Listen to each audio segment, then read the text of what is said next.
William Brangham, NewsHour correspondent. It's early Saturday morning in Ocuilan, Mexico, and Faustino Jimenez hopes he won't be delivering more bad news.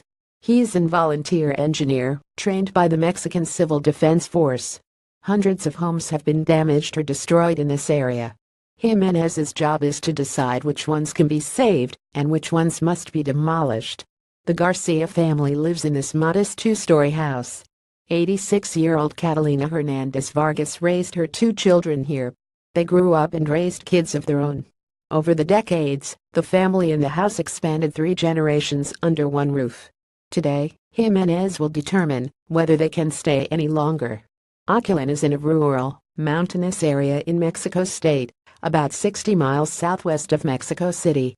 There are no tall structures here, so only 2 people died in the quake. Dozens more were injured. Mayor Felix Alberto Linares toured the wreckage of an 18th-century Catholic church.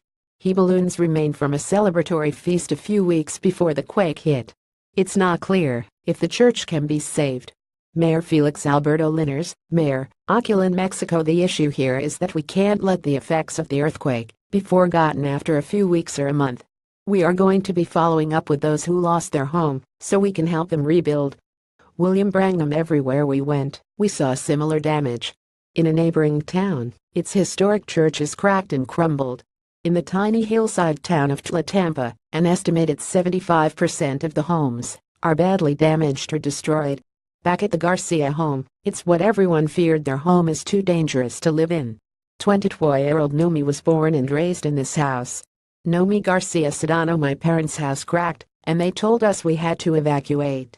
They say everything is going to collapse. We have to find another place to live, because the ground could keep shaking. Nothing is easy. We don't know what's going to happen next.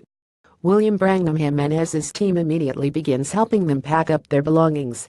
Nomi's father, Edalberto Garcia Hernandez, is a local policeman. Edalberto Garcia Hernandez. My parents built the first 2 rooms of this house. When I earned enough money, I built more onto it, the little I could. But we are poor. William Brangham. His mom has slept in the house since she was a teenager, but not anymore. Catalina Hernandez Vargas. I thought of asking God to just let me die. I don't want to live through any more of this. We have suffered, and I don't want to suffer anymore. William Brangham. For Faustino Jimenez, these days are the worst part of his job. Faustino Jimenez, engineer. Emotionally, this work breaks you. It's very difficult. You can't just tell someone with a cold heart that they have nowhere to live. But our job is to save lives. William Brangham. In 2 hours, all the Garcia's belongings are stacked outside. They'll stay with a relative tonight, but beyond that they just don't know. Catalina Hernandez Vargas. I feel destroyed. It feels like these are the last days on earth. We have no idea what's going to happen. William Brangham. One family, like thousands here in central Mexico, with a long road ahead to rebuild.